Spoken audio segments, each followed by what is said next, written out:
Welcome back to Tradin Faves. Please proceed to the navigation room to hear our opinions of video games. After your briefing, you can head to the download room, where Galactic HQ can send you data on liking, commenting, and subscribing. Stay on guard and beware any X-parasites in the comments. How was that? That was beautiful. I know, right? I wrote that like 10 minutes before we started the call, and I was just like, oh, this is good. Yeah. Well, I think first order of business is this isn't what we teased last episode. No, this isn't Chrono Trigger, like, at all. That's the cool thing about this podcast. You can never actually believe anything we're saying 100%. Nope. So it adds a level of, like, mystery to the whole thing, which is honestly just pretty cool. Yeah. Well, it's kind of this episode kind of was weird because we were planning on doing it after Chrono Trigger. Like Fusion was going to be our thing after Chrono Trigger. So allow me to explain. What happened was the playthrough of Chrono Trigger is still going on. Yep. Clear my throat. It's going good too. We're close to beating it, but we're still a ways off. We just got the epoch. So, and if you've never played Chrono Trigger, you have no idea what that means. Stay tuned. But yeah, we're working on it. My throat's a little raspy. This is just gonna be like the most unprofessional episode we do, hopefully. But like, yeah, the playthrough of Chrono Trigger is still going on. It's a meaty, substantial RPG. In the meantime, both of us, just in our separate corners, started playing Fusion. Just, on our own time. And we both beat it. And we're just like, well, Dread's on its way. You want to just, like, record a thing now? Or just like, yeah, let's just record this. Like, yeah, it'll be fine. And then it's like, well, do we just hold on to this and then time travel backwards? And then you're like, no, I don't want to. Like, let's just put the episode out. So I was like, okay. Because, like, sure. It's already been, like, a week since both of us finished the game. Yeah, it's already, like, not too fresh in our memories. It's been, like, 2 weeks since I beat it first. And then I was like, yo, dude, I finished the game. We should talk about it. Yeah. And then you made me wait, like, another, like, couple of weeks. Mm-hmm. Oh, man. So, yeah, just think of this as, like a charming little filler episode, but, like, not, like, a bad filler episode. It's like a filler episode, but it's episode 2. Yeah. Which would make it a bad filler episode. Oh, man. Yeah, but this will just be a little thing. Also, full disclosure, the date that we're recording this is the exact day that Metroid Dread released. Yup. So that one's also gonna have to happen at some point. This is slowly morphing into just a Metroid podcast unintentionally. It kind of is. Like, and that's part of the problem is the reason this started is because I wanted you to see all the Metroids. So it is just kind of gonna have that Metroid base. Yeah, for a while. It's fine because it's again. I wanted to jump into this franchise, and now it's like, oh, I've got to consume so much of this franchise now because it's so cool. Right. I think at the very least, like, the next Metroid thing after this will probably be Dread, and then it'll take us, like, a good long while to get to Prime. Because I've got some stuff I gotta knock out on my personal playlist before I can even sit down and get to Dread. That was the thing, too. Fusion, I kind of shirked some responsibilities in order to actually sit down and power through it. And I look back at that and I was like, okay, I beat the game and it was a great experience, but also like I need to take care of my family. I need to help out more around the house. Right. Yeah. Dude, first thing I wanted to address though when playing this game, it was not as much fun for me because you weren't there. Yeah. I don't know. It was like it was weirdly lonely. Like I enjoyed the game. but also like it wasn't the same as like going through Super with you. Right. Like I mentioned, Super Metroid felt a lot like a road trip, with us Yeah. just like hanging out and checking out locales and not being in a hurry to get anywhere, and just kind of taking in the experience and having fun. Super Metroid felt a lot more like a mission, going in with a specific thing to Yes. do. Oh my good, you put it into words, and now I'm like, that is exactly what it was. Like I started that game, and I was like, I am going to finish it, and like I played a chunk of it just in one sitting, Hmm. and then I was like the rest of like the week while I was at work, I was like, I need to finish this game. I know I'm close to finishing it. I gotta finish it. Hmm. I It gotta was complete the mission. it was just kind of like I was playing other games and thinking about like, oh, what am I gonna get to after Chrono Trigger's all said and done? And you're like, hey, I've like almost beaten Metroid Fusion. Do you want to play it too? um, but it was, I mean, I guess let's get talking about it. Yeah, let's not What? dawdle. This is a podcast. People are here to listen to us dawdle. That's true. If people are even here to listen to us. Well, I mean, if they're not, then who cares? Oh, that's true. We can just talk. Yeah. All right. Um, So, but yeah, that was like literally the first thing I put on my note on like my notes going into this. I was just like, man, I miss playing games with you. Like this isn't the same.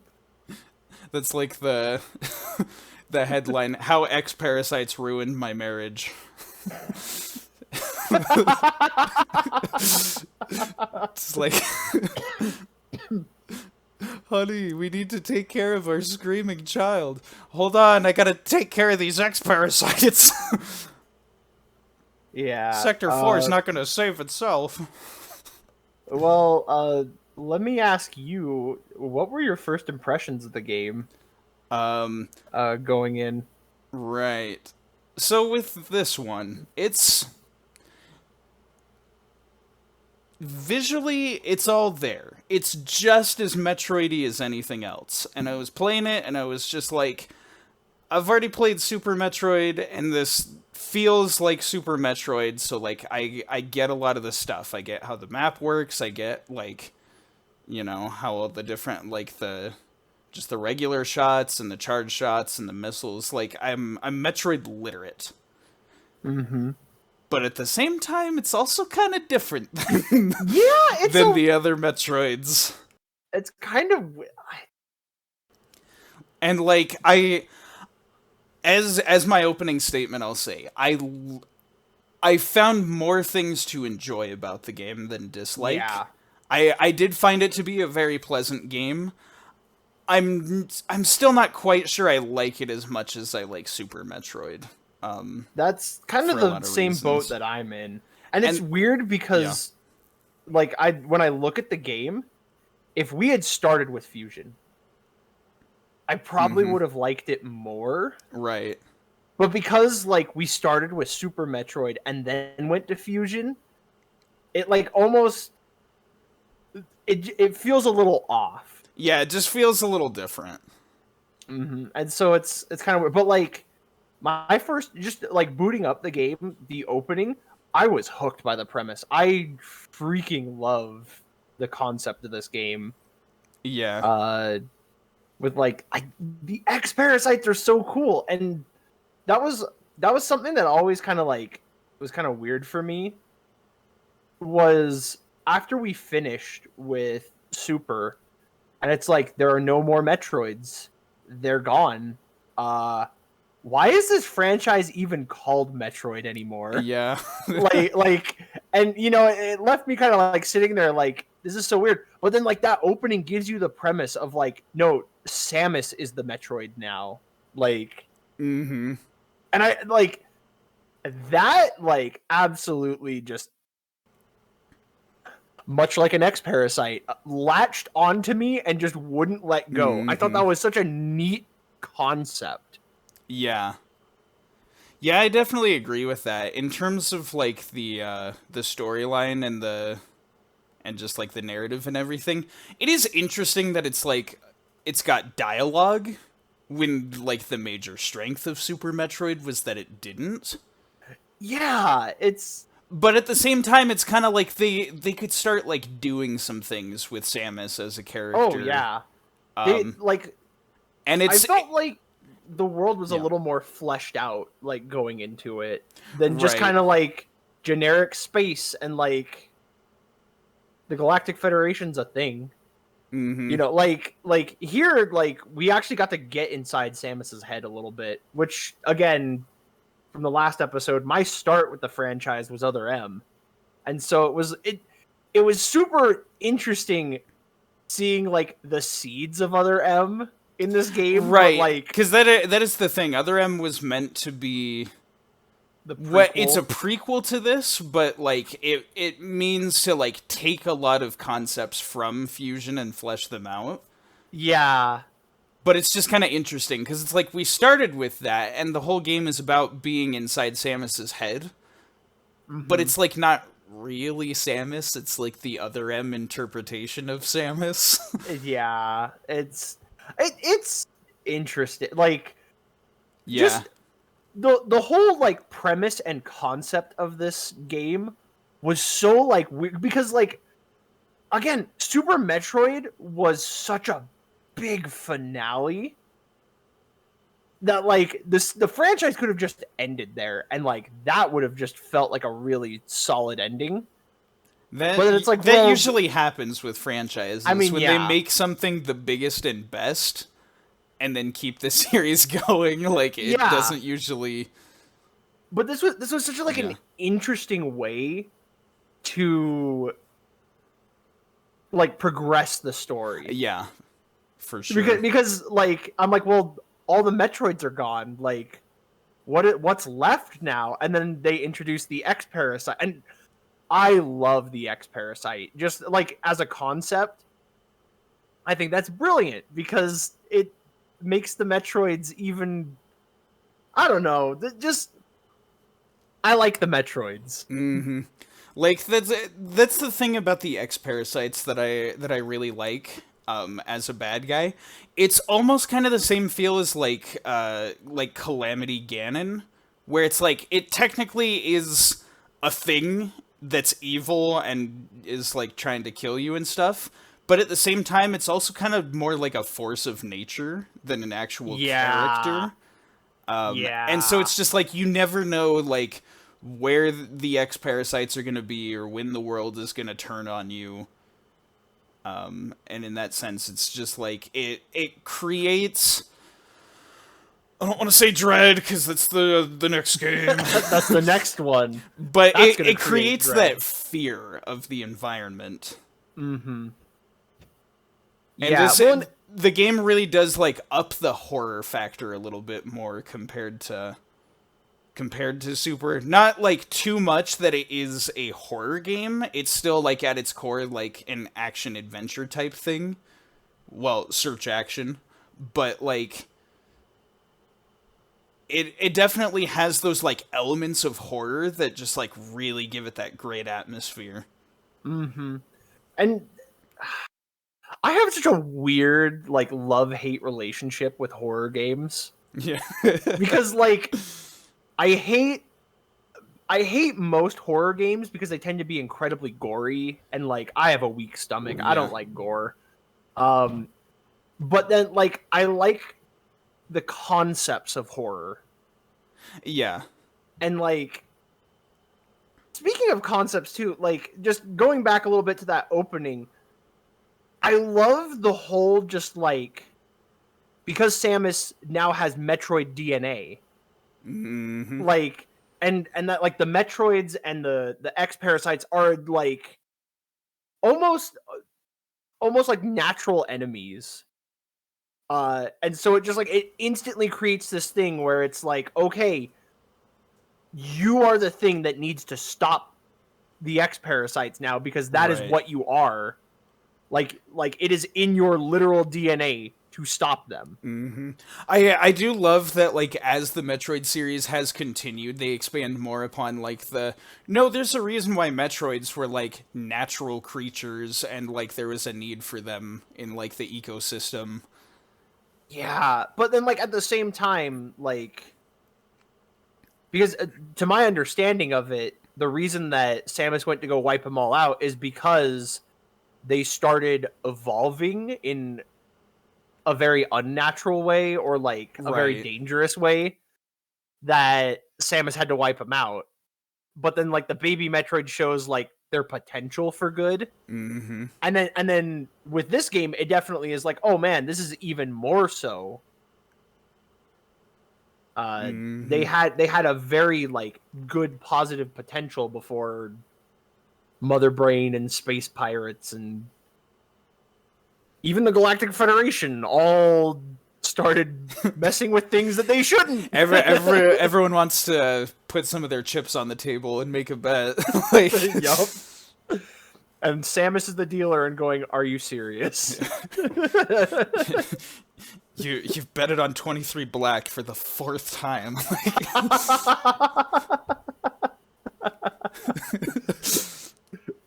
Yeah. I will say at this point now, like, we've kind of talked about some opening stuff and, like, a basic premise. It should go without saying, but we're nice people to the internet, so, spoilers for those that are actually interested in playing Metroid Fusion going forward. Oh yeah. Most of what we talked about is the very beginning. The basics of the game and the premise and everything. Like, this one, we managed to, like, write about enough stuff in this one, kind of like Super Metroid, where, like, we'll be talking about a lot of the major events in the game. So, if this is one you're interested in, then, I don't know, don't listen to it until you're done, and then it'll, like, really create the book club feeling. Yeah, do that. But, like, if not, then, like, we'll be talking about the events of the games, and just feel free to stop when we finally, like, catch your interest with this game. Yeah. Or if you listen all the way to the end, kind of like Super Metroid, you just listen to it and you're like, oh, now it sounds like fun. Then, like, yeah, no harm, no foul. Go play it. Yeah, absolutely. Because, like, this one was a lot more story heavy. Yeah. Which was really, it was especially weird coming off of Super Metroid and going into this. I would say whether you came off of our podcast talking about Super Metroid and then gave that a try, or just, like, on recommendation from anyone else, you've tried Super Metroid and now you're kind of looking at Fusion and being like, do I want to give this one a try? I will just say it's pretty different from Super Metroid. Yeah, It is not like the big explorative open world with, like, little storytelling. It's like, it's very on rails and story focused. But if you like the base gameplay of Super Metroid, then you'll probably find some enjoyment out of this one as well. That's probably gonna be the bulk of what our conversation here is gonna be about. It's just like Super Metroid, but it's not quite like Super Metroid. That was the thing, is that, like, the whole time I was sitting there, like, playing through the game, and I was like, I like this, but I don't. This is really weird. It's because it tried so many different things, and I'm all for trying different things. And, like, overall, I'd say I had a positive experience with it, with the game, barring, like, a few things. But, like, it was radically different from Super, and so it was like, how do we go from Super to this? It's called being on a different handheld console and different team members working on things and whatever is evolving with current trends in the game industry. Because, like, the stuff in the GBA era was really, like, okay, the GBA doesn't really have, like, the power. It's mostly on par with Super Nintendo, but it doesn't really, like, you know, have an insane amount of power or anything. And so, like, what they really poured their focus into was, like, storytelling for a lot of the GBA games. it's either like very simple gameplay concepts or a very story heavy type of game. Yeah, actually, now that you say that, I can definitely see it. Because there's Which, your stuff like the what am I thinking of? Like the Sonic Advance, that kind of thing, where it's like those aren't story heavy, so they just kind of focus on creating like my voice is going away. The games like that focus on just creating like a simple gameplay experience that can just like kind of keep you going, and it's like, oh yeah, there's like a lot of levels, and like I'm just kind of here like jumping and reacting to whatever. Or it's just like, you know, something like Zelda Minish Cap or something where it's like yeah, we can really just pump a ton of like lore into this thing. yeah, because I'm thinking about a lot of the Game Boy Advance games that I played growing up, and like, yeah, honestly, I can sort like every one of those games into one Yeah, of those two categories. they fit into one of those two categories quite well. And it's 'Cause, like, kind of interesting. I would say like Metroid Fusion is kind of like the in between on those two things. yeah, a little bit actually, because like there's a lot of gameplay, but like because you each time you go back to one of those like little information checkpoint things and talk with your computer, it like you get all of the story and all of this there's so much dialogue. That was the thing that threw me off, was that there was so much dialogue. I was like, whoa. You're like, Real what is wordsmiths this? over here. What is this other M? We're gonna be talking that Yeah, that's it. a lot. That's another one that's got to happen at some point because I got to play it. Yeah. Well, before we get into like, I don't know, like I guess just the game itself, like the first thing I actually had on here that I wanted to talk about was like the graphics and Yeah, like the music. the presentation. Yeah, the presentation. What do you think of the graphics? Honestly, like I think they're pretty darn good for Game Boy Advance. There are moments and like certain areas in the game where I'm like, nah, this doesn't look as good as Super Metroid, and then there are times where I'm like, this looks way better than Super Metroid. Yeah, it's kind of weird. I'll say the biggest thing for me, like I think the graphics were really good. And I'm a sucker for that Game Boy Advance era like sprite work. Yeah. Like that is my aesthetic when it comes to a game. But like the one thing for me was Samus's design. I wasn't a big fan of it. Oh like, yeah, because it's goopy Samus. Well, and like the thing is, I don't hate it. Like because like narratively, I love it. I think it's brilliant. But at the same time, I'm like, I miss the Varia suit. Right. I love that iconic look, and that's always been a thing for me. Like even when like we were playing Super and we got the gravity suit and it like changed colors, I was like, I miss like the orange and yellow and I red. miss the classic orange. Well, like because those colors looked so good together. Right. And like now we have like blue and yellow Samus, and like it's like I don't know. We don't have the big shoulder pads, and I missed. Yeah. It's the shoulder pauldrons look so cool, and they're so iconic, and I love them. I would say though at the same time with like the Fusion's version of like the Varia suit where it's got like the spikes on the arms, like there is something kind of cool about that. Oh yeah, little like Batman. Yeah, I definitely agree with you that like I prefer the more like classic Samus design. But there like I honestly really have no problems about the way that the Fusion suit looks, for the reason that like it's just nice to be like you're playing a different game, you have the character look a little different. Oh yeah. Well, and I also appreciate that when we go into Dread as well, that's the same thing where they kind of change up the design of the suit, so it's not like just a remake of Super Metroid. It has its own identity. Mm-hmm. Well, because like even I'll say this, like Other M, Samus's suit still looks distinct enough in that. Yeah.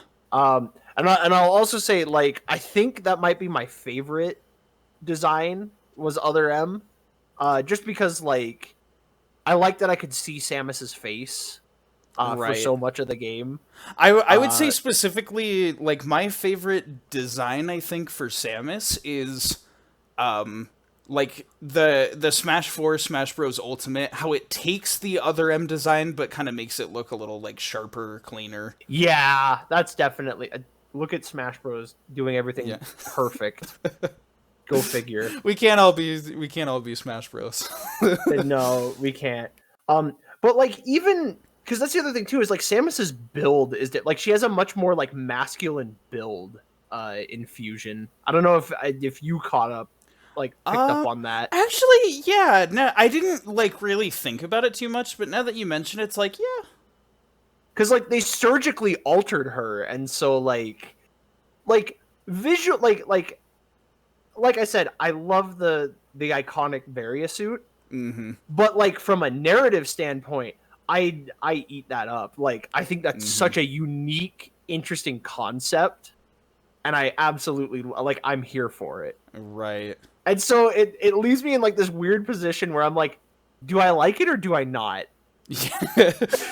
Yeah, I totally get you. Another thing in terms of visual presentation, I think the major, like, the strongest point to this game compared to Super Metroid is the background sprite work. Yes. Like, I don't know, I feel like just the major, like, the tiles of, like, the foreground stuff, like, what's all happening in gameplay, I kind of like the way Super Metroid's environments look a little bit more. But definitely the Game Boy Advance has that advantage of, like, having, like, the really detailed scenery in the background. You Yeah. can... It's not just, like, general, like, gravel and cave-like stuff. It's, like, you can see, like, machines in the background. You can see real, like... In the ice area, you can see a lot of stuff that's, like, frozen over. The environments look a little bit more real, which is Well, and pretty cool. not only that, like because this doesn't take place on a planet, it takes place on a space colony Mm-hmm.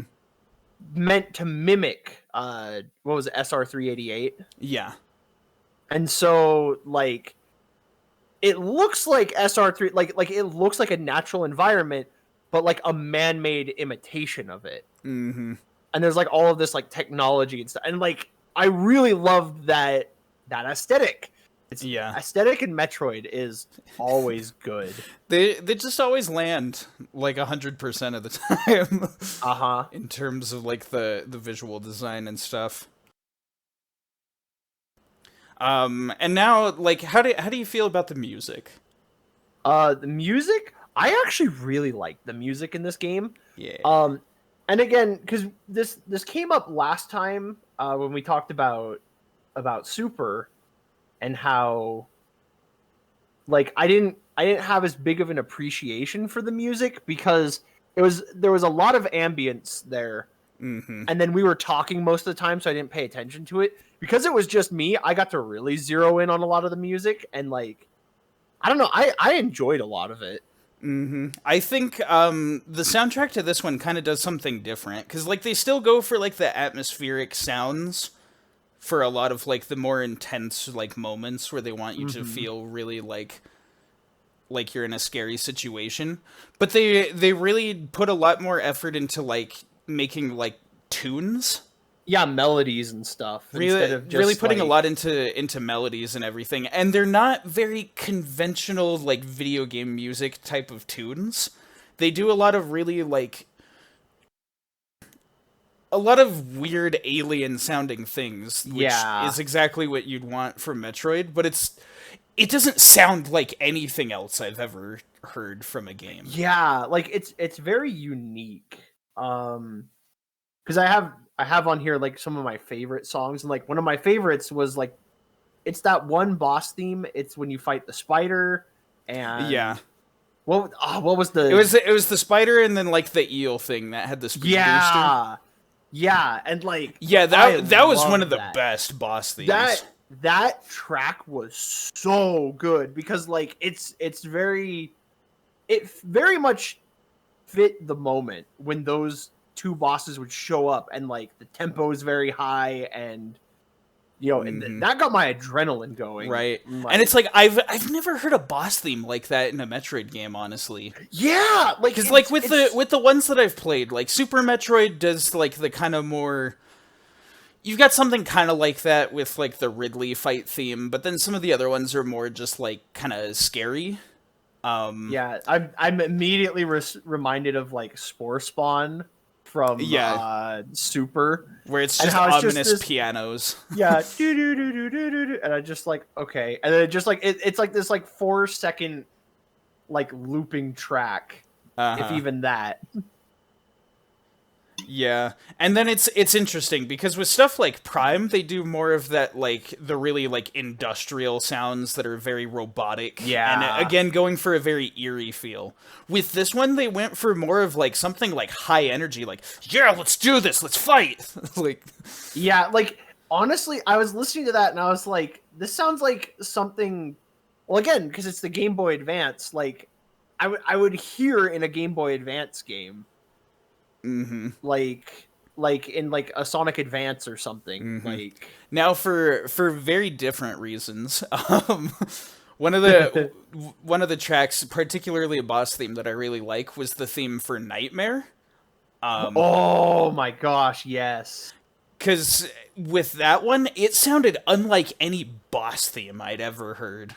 Yeah. Like you Oh, could just play that song out of context, and I'd be like, "This is like a level theme, right?"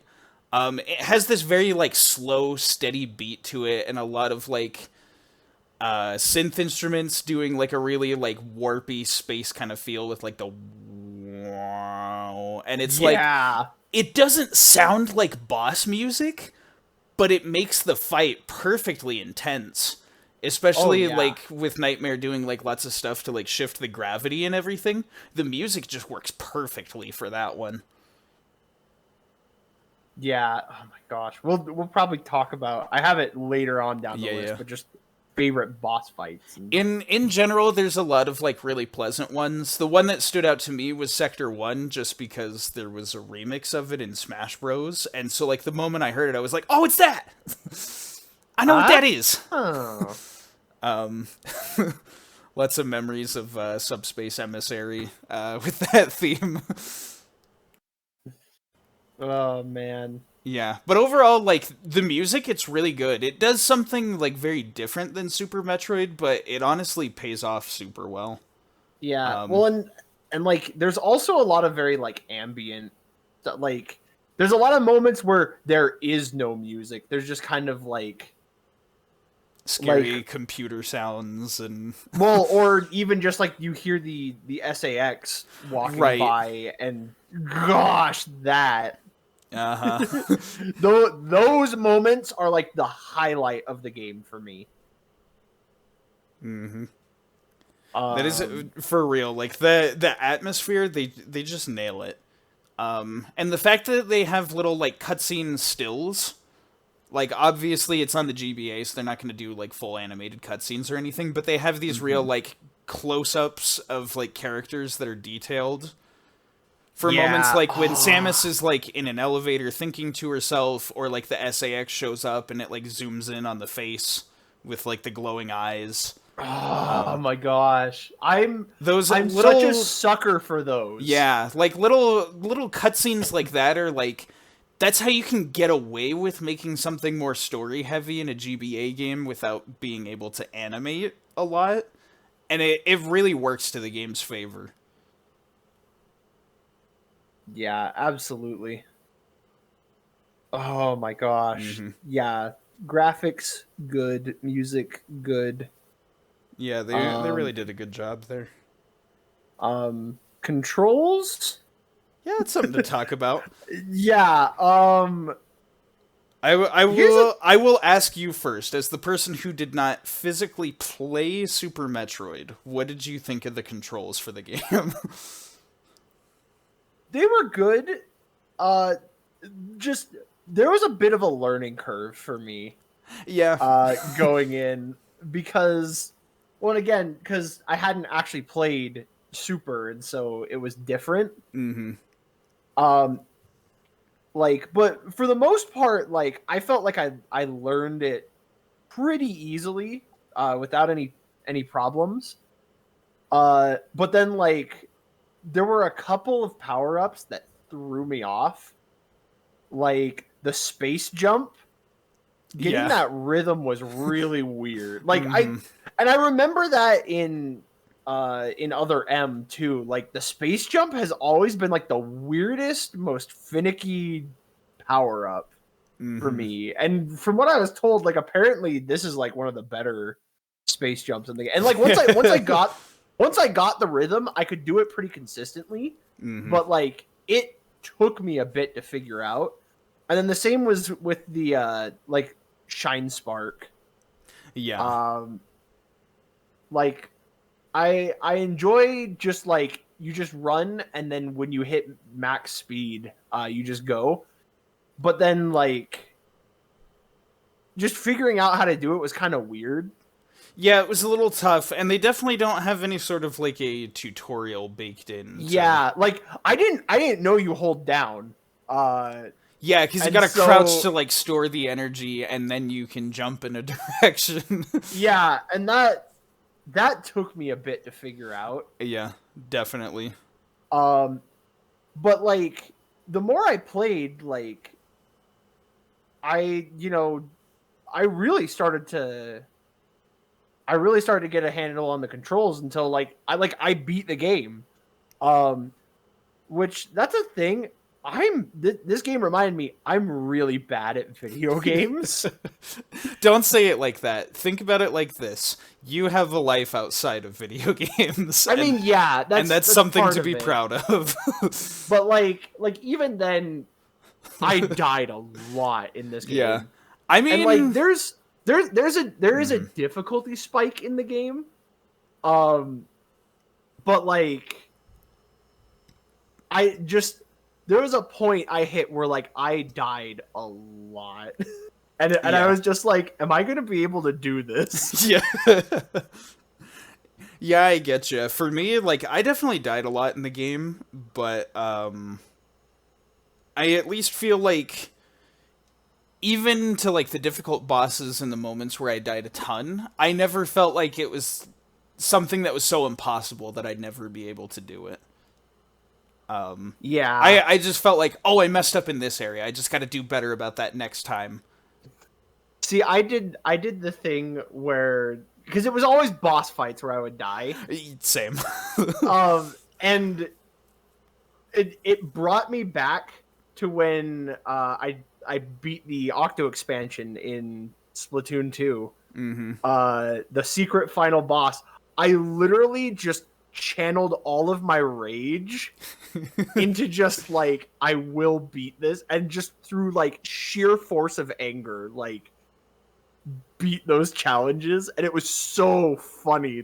Yeah, Like you just there, you just get that like no sleep until clear anger where you're like, yes. I've gotta beat this.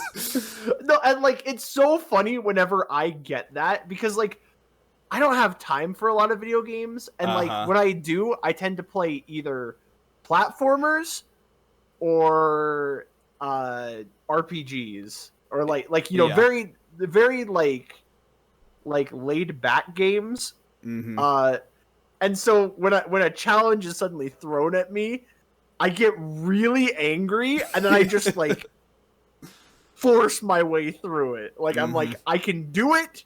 I adapt and I do what the developers intend to, but I get so angry and it's so it cracks me up. I'm sure my wife, she was like sitting in the room watching me fight the spider boss, and I just would she would hear me laugh, like, or she's just laughing because I was like, "You stupid spider, I'm going to kill you. Die! I hate you!" And then like what's funny though is after I do that, I develop a weird like Stockholm syndrome for those bosses because I'm like, "Oh yeah, that got a real emotion out of me." So like You're like, I that can't means say it's I hated good. it. Like, I can't say that I hated it. Yeah, for real. I get you. Like that's a lot of times with games for me. Like I don't really like hard games. I don't play a lot of them. I mean, look at me. I'm practically I'm the Kirby Pokemon guy. Like I play stuff made for 2-year-olds like all the dang time. Yeah. But it's You play the like good stuff. when a game is I mean, yeah. Like But like, when a game is just like really like challenging but a fair challenge that's like exciting, I eat that up. oh yeah. Well, it's when you die, but you can see it. You're like, this is within my skill set. I can do this. Uh-huh. And you're like, I just need to push a little harder and move a little fast. Oh, that was the thing. The final boss, Oh I yeah. was in the hashtag gamer state, like the avatar state awakened inside of me, and I could see how to beat the final boss. But my thumb, I'd been playing for so long, my thumb started cramping, and so I couldn't react. Like my brain was reacting faster than my hands could, and I was like, "No, I can do this! I can do this!" But like my body wasn't letting me. And Oh, it was it's it funny. was so, and I was like I need to take a break. I'm like, but if I take a break I'll lose the gamer state. I can't do that. And Hmm. so I just, through sheer force of will, like powered through it. And it was Yeah. it's so, like, in the moment I was like unsatisfied, but now that I look back on it I was like, that was so much fun. Hmm. I find that I do like that. I tend to enjoy games that like make me game over, which is kind of crazy. Like most people are like throwing controllers, like cuss words flying everywhere, kind of Yeah. like when they get their first game over. But like in my case, I really like it when a game is hard enough to make that happen because like I feel like so many games these days are just like an amusement park ride to get you through the story. And Hmm. there's certainly nothing wrong with those games. I I enjoy certainly enjoy those. I uh enjoy games like Uncharted from time to time where everything is ultra on rails and more like a movie than a game. I do enjoy that stuff. But like there are those moments where it's like I actually have to like put in the effort and accomplish something when I play this game. And so it feels really satisfying when I do. Yeah, because when you look back at it, you're like, I managed to like take everything the game taught me and channel it into like an accomplishment. And it's with this game, the boss fights are very much that. I would go into a boss and die like within the first minute of trying and be like, this is like impossible. I don't know how I'm going to do this. And then I would go in again and I would survive like a few seconds more and think to myself, "Oh, I can kind of see a pattern here with how they're moving." And it would be like no matter how many times I die, I just keep going at it and I figure out more and more about the boss and it's like, all right, I got the download. I can beat this thing now. Yeah, exactly. There's something very satisfying about that sort of feedback loop. Now we were on the topic of controls before we got to all this. Yeah. One thing about the controls that I Yeah, really, really liked, the ice missiles. I yeah. really loved that because like I wasn't looking forward to like getting the ice beam, Mm-hmm. and like having to stop and do that. And like I like how like it had a narrative reason for you not to get the ice beam. And so instead, like, I like the way the missiles were handled.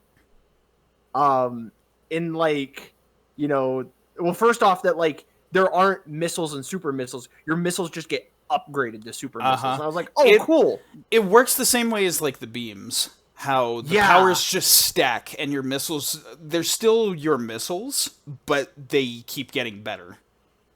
Yeah, and like that was really cool because then when I wanted to freeze an enemy, like I could have that choice to just freeze the enemy.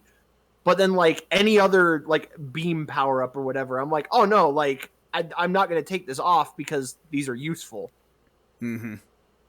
Like there's no viable reason to not have them all together. Yeah, for sure. And so I really liked that. I thought that was super neat. Yeah, that I will agree. I did like that better than like splitting the missile super missile thing. I still most enjoy the way that Prime does it, where it's just like you push the button to fire a missile, and then you hold the button to charge, and then you fire a super missile, which takes 5 missiles. Mm. Because it still is like there's value to a super missile, Yeah. and it becomes more of a strategic thing. But for like a 2D side-scrolling Metroid, this was a really good way to do it too. Mm-hmm. So on the topic of controls for me, it was kind of different. I have played 2D Metroid games, and this one is a lot like them, but also kind of different because the GBA only has so many buttons. So I had to unlearn a lot of my habits from playing Super Metroid. Because in Super Metroid you have like the bar that like you cycle through. Uh-huh. Well, that one I was not mad about that not being a thing at all. Yeah. I don't like that in Super Metroid because you're always like I have to push this button multiple times to get to this one. If I mash too fast, then I'll skip over it and have to cycle through. Yeah. So I really the fact like... that it's just like hold R and shoot for super missile, hold R while in morph ball to do a power bomb. That was really convenient. I was a big fan of that. I really loved that. That was maybe my favorite thing about the controls. Was Yeah, just for how sure. like easy that was, and how easy it was to just be like, all right, I don't want to fire a missile anymore. I want to do a charge shot. And just let go of the Just button. let go of the thing. And so that's the pros side of the controls. The con side, in terms of the physics and just like the weight of Samus, comparing Fusion to Super Metroid, this is something that's pretty widely debated in the Metroid community. Some people really like the way Fusion controls, some people really like the way Super Metroid controls, and it seems like the more people that defend Super Metroid are like the speedrunners who like the janky controls of Super Metroid because like the physics allow you to do crazy things, and the wall jump is like kind of closer to like the Mega Man X wall jump where you can just hop up the side of a wall. Yeah, I will admit, I never did a single wall jump in the entire playthrough. Really? Yeah, Is it not mandatory at some points to like get higher up? if it was, I don't remember doing it, but what they did add was grabbing the ledge, which I Right. because like you could jump from the ledge, and like that was kind of weird, but I like that. But like I liked being able to grab the ledge and Yeah. pull myself up. Like There's that was another good another addition. improvement. It feels like a lot of the quality of life stuff they added to kind of like either simplify or improve what Super Metroid did, all of those changes were super good. A lot of the stuff that stayed the same as Super Metroid, I kind of didn't like. Interesting. Like, I don't know, maybe it's weird. I like holding buttons that are making like my thumbs and fingers spread out in complicated ways. But like I like that Super Metroid has a run button, so you have like a walk speed and a run speed. And I like the in Super Metroid as well, you have L and R as like your aiming, one for aiming up and one for aiming down. With this one, you have a single aim button that automatically points you to aiming up, and then you push down to aim down. That really was like my muscle memory was fighting me on that one. I did I can not see want that. to. As someone who didn't play Super Metroid, yeah, I just figured that out, and I was like, okay, Yeah. this is the way that it is. Uh-huh. And like, So it's one of those things where it's like whichever is your first, you're probably just gonna like that more. And I do agree with like a lot of people's complaints about the controls of Super Metroid, and definitely like you have to remap the buttons to make it actually feel good, whereas like it just kind of feels good by default when playing Fusion. But I don't know. I like the way Super Metroid controls. That's all I can really say about that. Yeah, I guess that's really my stance, is just anytime where it's a thing that's just taken from Super Metroid and put into Fusion, I didn't like it as much. But anytime it was like a quality of life improvement trying to make it better than Super Metroid, it was a lot better. Hmm. I really didn't like the wall jumping in this game. It's just got a different rhythm to it than Super Metroid, and so I'm just like, I could flip up any wall like one of those little like sticky guys that like you stick on the wall and he just like rolls down, but like in reverse. See, I'm just imagining Samus doing that, like a sticky Samus. Just like flump flump flump flump flump. There's something really cool about it. Anyways, yeah, controls. Yeah. I'll say one thing, kind of in the same vein of the controls. One thing that I didn't like, which is so weird that I didn't like it, was how limited your ability to explore was. Yeah, Because like I am normally a big advocate for linear games because I don't have time to play games. Like mm-hmm. everyone's like, "Oh, I want to go off and explore." Like I don't want you holding my hand and telling me where to go. Like I want to go out and do things myself. I don't mind when a game tells me where to go, uh, because like when a game is really linear, because if I'm not told, I tend to get lost. Yeah. Um, and that was very much a case still in this game. Was like I'd sit there and I'd be staring at the map. I'm like, I don't get it. How am I? Where do I go? Um, but I am also the type that like I want to go and hunt secrets. Like I want to explore still. And like there were a lot of moments in this game where I was like, okay, I want to go uh like check in this room because I remember there was like something I didn't have a power up for and I couldn't get into this and get into the secrets there. Now I got a new power up. I want to go see if I can get in there. And then I come back and it wouldn't be the power up I need. And so okay, I'll go back and do what I'm supposed to. And then in the end game, Yep. they lock you in. Like after I got all of the power ups, I was like, okay, this is my final mission. I should go off and go exploring. And then all of the doors were locked. It's like, nope, go fight the final boss. And I was like, I don't have all of the energy tanks. I don't have all of the missiles and power bombs. Can I beat the final boss? And so like it artificially like made the game harder because it locked all the doors and didn't let me explore, which is not something I thought I would have hated, but like I was really upset.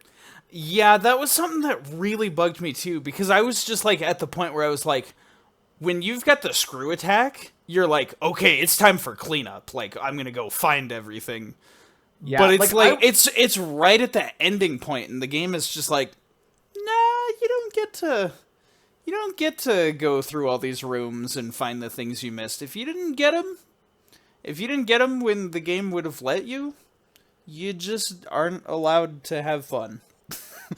yeah, and it it was so frustrating too because like I felt like at that point I should be allowed to go do it, and I realized apparently that you can do that post game. You can go back and it'll show you where all the items are, Oh, and okay. you can go and like you can Right. go back and clean up. Fair But as like that is a I thing. finished the game though, and so that I was like, well, I don't want to go do that. I finished the game, so I'm done.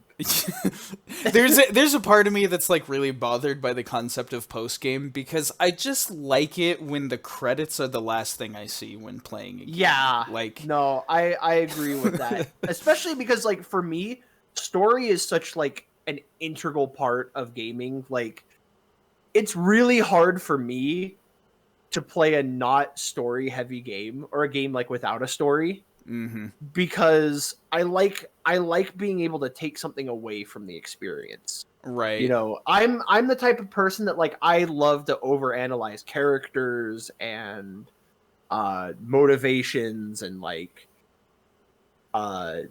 subtle foreshadowing and symbolism and stuff, like in storytelling. Yeah. Like I'm a storyteller. I love stories. And so like it's very rare that I'll play a game that's just like it's a game for the sake of being a game. Mm-hmm. You know, you collect all the items to see the number go up. But like I was really frustrated that the game just like shut me down. Well, because like what happened to me was I was progressing the story and I was like, oh heck yeah, like final mission, let's go fight the final boss. And then it whooped my butt. And so I was like, okay, I'm not strong enough to beat this. I should go get more items. Yeah, right. But I can't. Mm-hmm. And there's so much logic behind that. Like, I should just go back and find some things to make myself stronger so I can handle it next time. But like, they just prevent you from going into the other areas for no other reason than, oh, well, it's cool with the story because it's like, you need to do this. This is your last mission. And it's like, yeah, but it's a video game. Let it still be a video game. well, and it really tarnished it for me because like that being the last mission, that I love that moment. That might have been one of my favorite moments in the game. Mm-hmm. And then it just soured it because it was like it just completely yanked away my freedom. Yeah. In like, and that was the thing too, was like the whole time I was playing that game, I kept trying to go to other places and explore. And it was like, well, you can't go exploring here because you don't have that power up. Mm-hmm. And so I was like, okay, I guess I'll come back later, like when I'm closer to the end of the game and I'm cleaning up. And then once I had everything, then it was like, no, you can't do that because you need to finish the game. And I'm like, but I can't finish the game if you don't let me go finish the game. It's like, yeah, if I don't have enough stuff and I'm not a good enough gamer to to beat the final boss, then I'm just kind of stuck. Yeah, that was like one of the only things I didn't like about the game. Yeah, I hear ya. There's something for me as well that like I found kind of aggravating, and that was how many times in this game progression was hidden behind like a hidden block that you were supposed to bomb. Yeah. And they're always in these really like obscure corners and things. And I get that, like, the point of, like, the Metroid stuff is, like, you explore and you gotta really pay attention to your environment. But there's a part of me that feels like Super Metroid has a lot in, like, the cues of the environment and the level geometry that's just gonna naturally attract your attention towards things. And if it is something really obscure and hidden, it's just for an item. It's not for, like, a progression thing.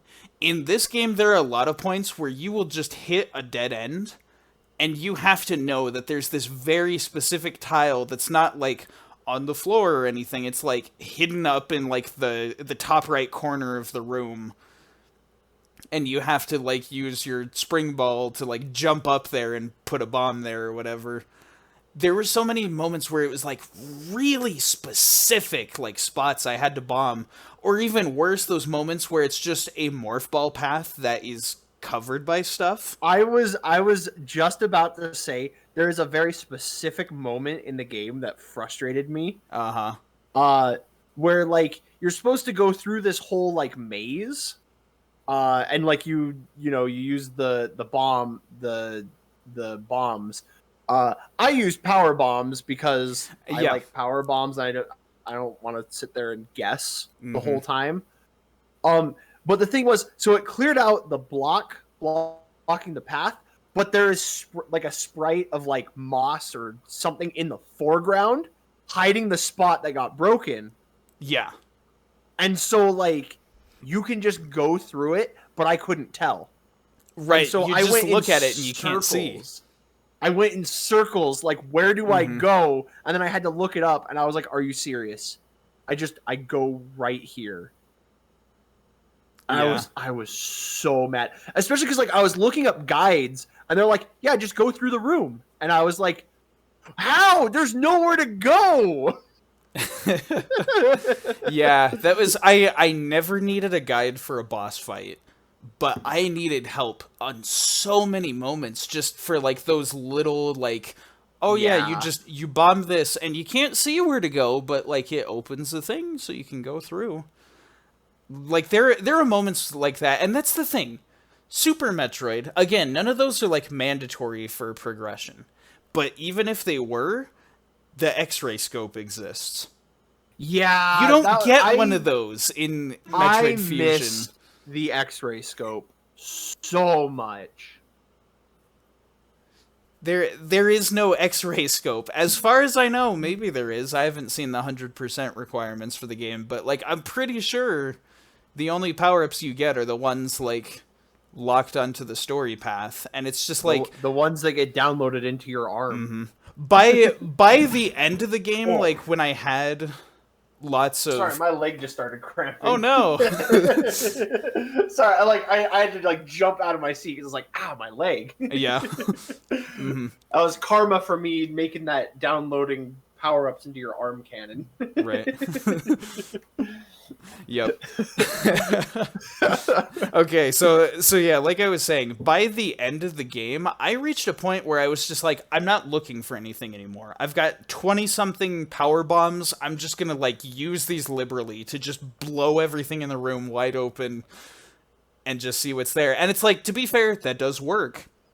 That is a thing you can do. That's a legitimate strategy for finding things. But you don't have that many power bombs until like later into the game. Yeah, well, So not you only don't want that, to but waste like, them. I correct me if I'm misremembering this because it's been a while since I finished the game. Aren't there some areas that power bombs don't open but regular bombs do?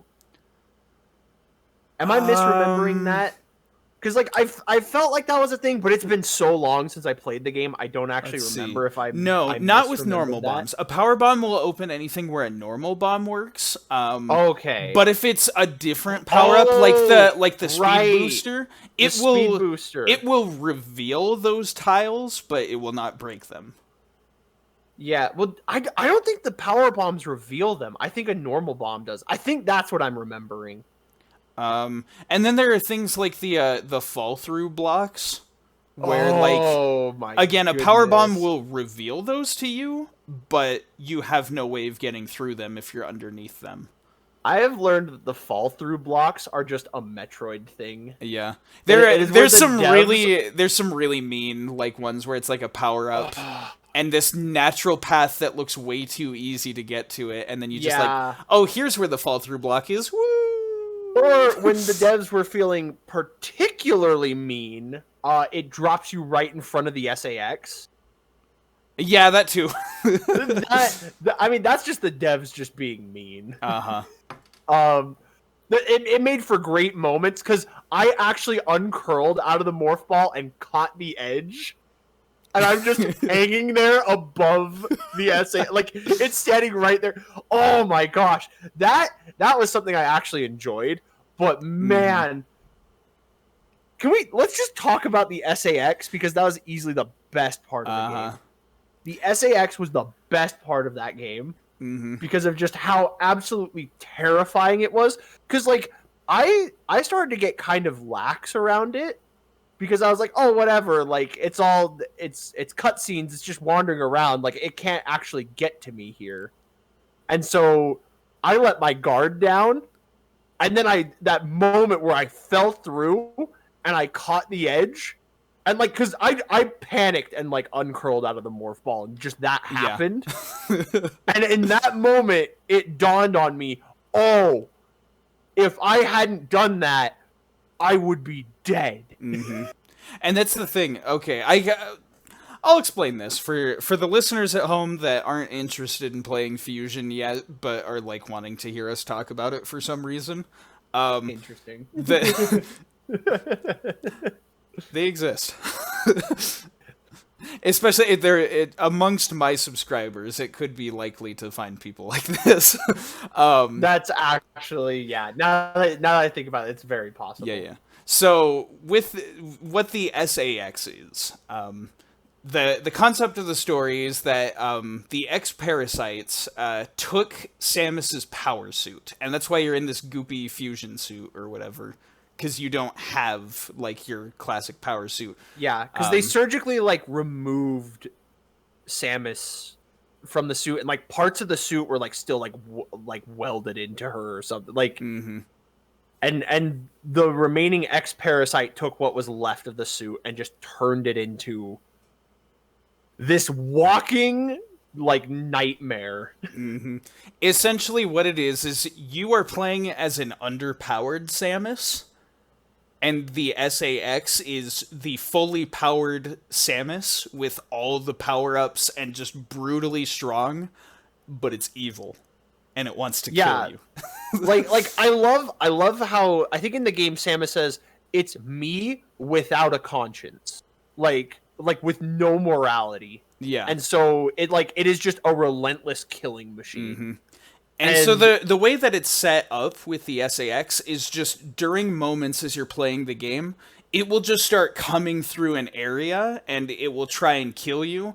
And if you get close to it, it's not like it's a scripted thing and there's a boss fight. Like, it will just kill you and you'll game over, like, right there. And it's strong enough that, like, you could have tons of energy tanks and just tons of health. It'll kill you in, like, 2 hits. It chews through your health. Oh my good. That might have been the scariest part, was like I'm sitting there and I'm like, okay, like I'm at full power.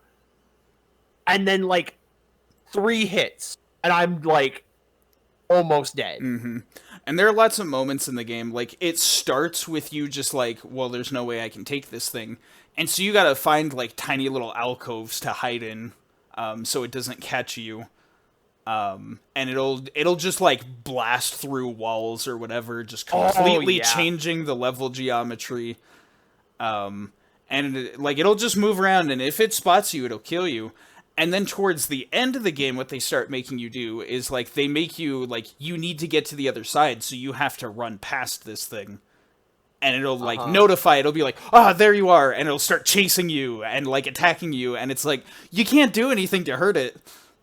Yeah. So you just gotta run. You can use your ice missiles to freeze it, but that's, like, it lasts, like, a second. It literally buys you, like, a split second to just get out of the way. You know, it's funny. I never thought to do that. To use the ice missiles. It never dawned on me that I could do that while it was chasing me. During the final bossy area where you actually just have to fight it, then I was like, I can freeze it in place with my ice missiles. But it never dawned on me during gameplay, like, running from it, that I could. The only reason that I figured that out was because a coworker told me. Oh, lucky you. I was telling him about it. Because what happened was, like, I'd played a bunch, and then I got to the part where, like, I needed to get past it, and I couldn't. And so I was like, okay, I'm done for the day. Like, I need a break from this. And then the next day at work, I was telling my coworker, and he was like, "Oh no, like, that's how you get past it, is you freeze it and you buy yourself that, like, extra second." And I was just like, the game even told me that, and I didn't pay attention. Because literally, like, the AI tells you, like, hey, we're gonna get you ice missiles because that will be invaluable in keeping you alive when this thing is chasing you. Man, I forgot so much of this stuff because I played in so many, like, broken apart sessions that, like, that's very any fair. hints that were given to me during, like, session 2 of playing, I would not remember by session 4. But, like, I also love just the fear that the SAX like gives you. Just it was. That thing was intimidating, and I loved it. And again, my favorite design of Samus is the Varia suit, and so seeing it, like, running around in the Varia suit and just that's the other thing too, is the fact that it uses the ice beam because you have Metroid DNA. Yeah, yeah, that was a nice little thing. I absolutely loved that. I I thought also that really was so enjoyed good. just like that concept because you're like semi Metroid, how like at the start of the game cold and ice stuff is like harmful to you. Yep. That was just a nice little thing. Yeah.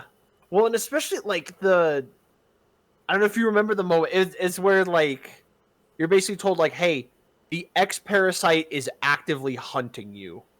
And then like you go to the next area and like the X parasites start like taking on a cold form. And so like normally you like absorb it and that's how you get health back. But then if you absorb those, you take damage and they like target you. Mm-hmm. Or Yeah, like those were pretty cool.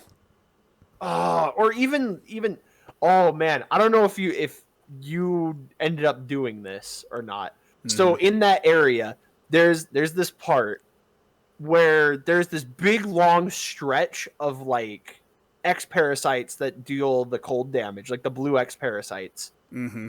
Um, and the way that you're supposed to go is very obvious.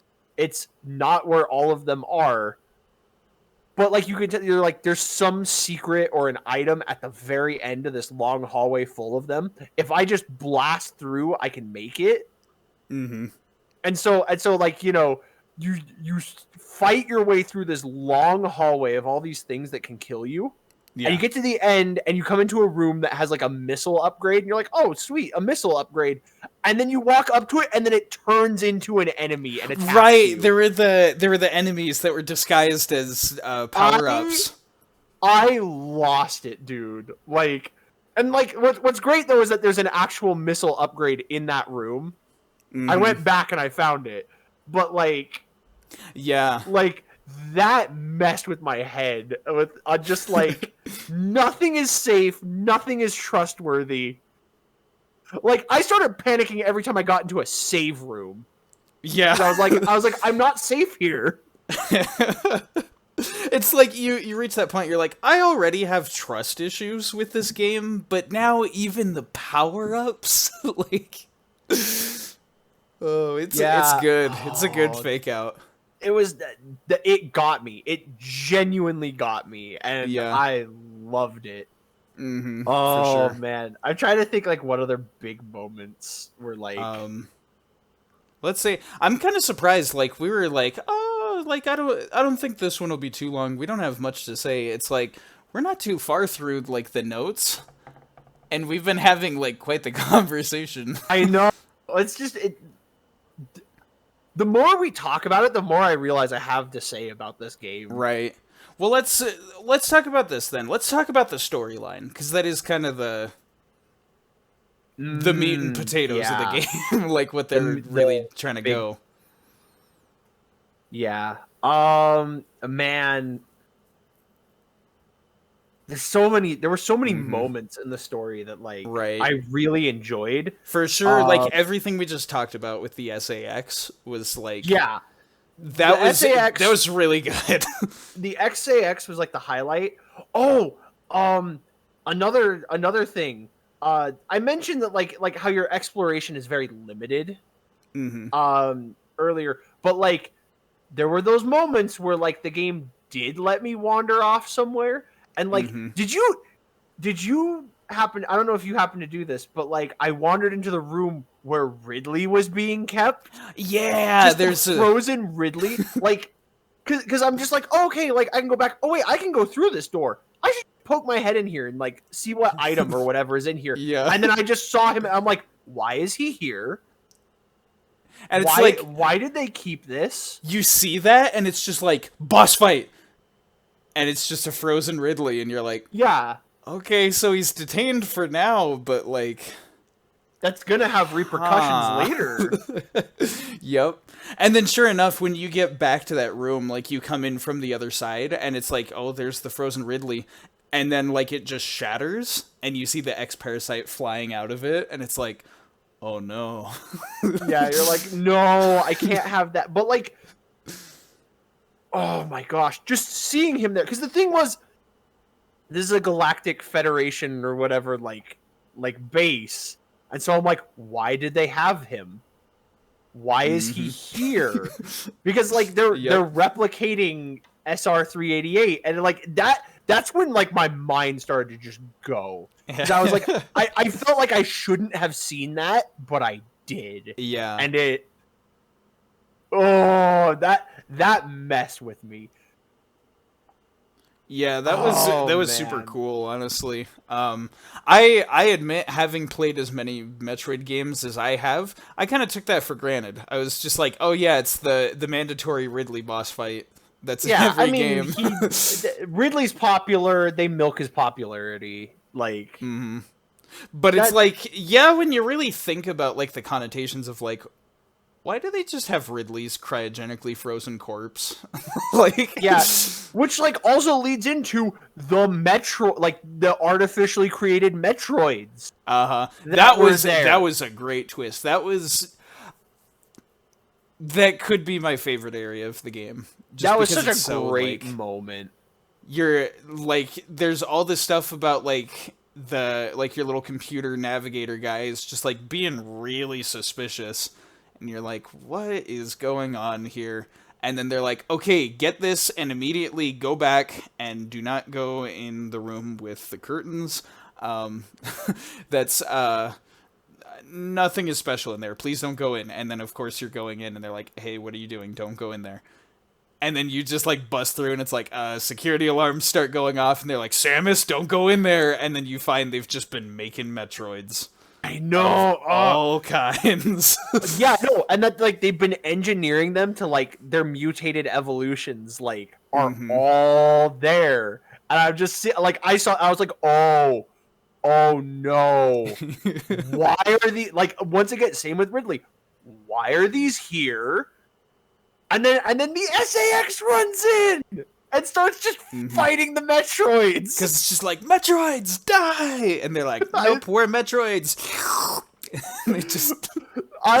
That was such a cool moment, because just like I'm right there, and I'm just like, oh shoot, the SAX, but like, it's so just overwhelmed and distracted by all the Metroids that like, you get out. Unaffected, and not to mention like there's like that escape moment, and there's like all the Metroids and everything, and you're like, oh, I'm gonna have to like fight all these Metroids, and it's like, no, you're not. You are part Metroid now, so like they won't mess with you. You're one of them. It's like bees don't sting other bees. Like you're fine to just run through. And it was super cool. Well, and even like that's the thing too, is like there's the moment in the elevator. That was so cool, because again, this is such a linear game. Like, and I very much got into the rut of like, okay, got power up, got through this area, go talk to computer, here's next mission, go. And just like you get very like routine in what you're doing, and then suddenly just the power shuts out, and then you start like going into areas you shouldn't. Like, again, you end up in that area with Ridley. You go and you get the missile upgrade that you're not supposed to get yet, but you just do it anyway. You unlock the level 4 security doors that you're not supposed to open. And like, you do all of these things that you're not supposed to do, and then that leads into you finding the Metroids and like uncovering all of this, like the ridiculous stuff that the Federation was doing. Yeah, for real. And I just like, I loved that moment. Like, that was where the game really started to get good for me. Yeah. There's just like a lot of good like fake out moments where like you're expecting something very normal to happen and then it doesn't. I think a prime example of that I'm thinking of is like the room where you go into the download room and there's a scientist at the computer. And you're just like, what do I do with you? And then I, like, just experimenting, I just fired a blast and it damaged him like he was an enemy, and I was like, what the? And I kept firing at him. I was like, and then it just turns into like the X-Parasite that was disguised as the scientist, and it's like, whoa! Yeah! Well, because that was during the whole segment where the area was overheating. Yeah. And like, and so like you go in and like you're like, there's a person here. Yeah. All the other people here should be dead. All the people here should be liquid. It's Should hot. be goop monsters like running around and Mhm. like that's so good. Oh, and I gotta talk about my favorite thing that was in this game: the animals. The animal buddies from Super Metroid. I screamed so loud Hmm. when I saw them Also, because, proof like, that saving the animals is canon, and you have to yes, do it. you always do it. Oh my gosh, they're so cool. But like, it made me so happy when like I walked into that room and they were just right there. I was like, oh, the animals, they're here. This Uh is where they went. huh. But like, and you think about it though, because again, they're trying to recreate SR388 to create the perfect breeding environment for the Metroids. Hmm. Yeah, they would fit into that environment. So like, of course they'd let them in there. I mean, were the animals ever actually on SR388? Oh, wait a minute. Because that's Oh, no, SR388 is Metroid that's 2. the Metroid homeworld. So this would be Yeah. never mind. I'm getting my Metroid lore confused. Right. But still, like, I don't know. I think that's interesting that they're there. Because from what I see, like the implication of it is that those are the animal buddies that were saved at the end of Super Metroid. Like they wound up there. Yes, that's from my understanding, or at least my belief, is that that is exactly them. Right, Which I because like love Samus with like her monologue and everything, when she's talking about the animals, she's like, "They recognized me," and so it's like, Yup. yeah, it's the it's them. I loved it. Dude, that made me so happy. Cause like they were so cool, and they teach you like really cool things in the story, and so or like in Super Metroid, and so like the fact that they're there and that sparks like a moment with Samus, like I don't know, I love that. Yeah, that was a really nice thing. Another moment that I really enjoyed was the one where the power shuts out while you're on the elevator. Yeah, I mentioned that earlier, but like, dude, Yeah, we did talk about that, but it's like I was just thinking about that one again, just like, that's another example of just like the game having those really good like fake outs and like yeah. stuff you're expecting to be normal. So we've not really talked a lot about him. What did you think of the AI?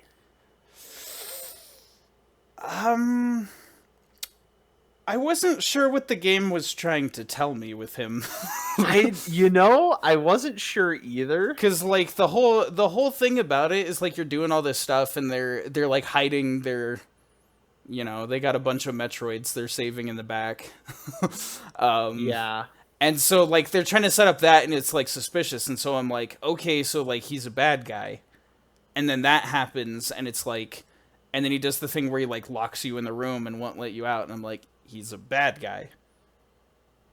And then he just kind of like turns and is like, no, we can stop the X-Parasites. Like, go to your final mission. And I was like, wait, what? Yeah. And that's the thing, like Samus is always referring to the AI as Adam. And and she's just like always comparing him to like the real Adam, and then it's just like, it's like, who's Adam?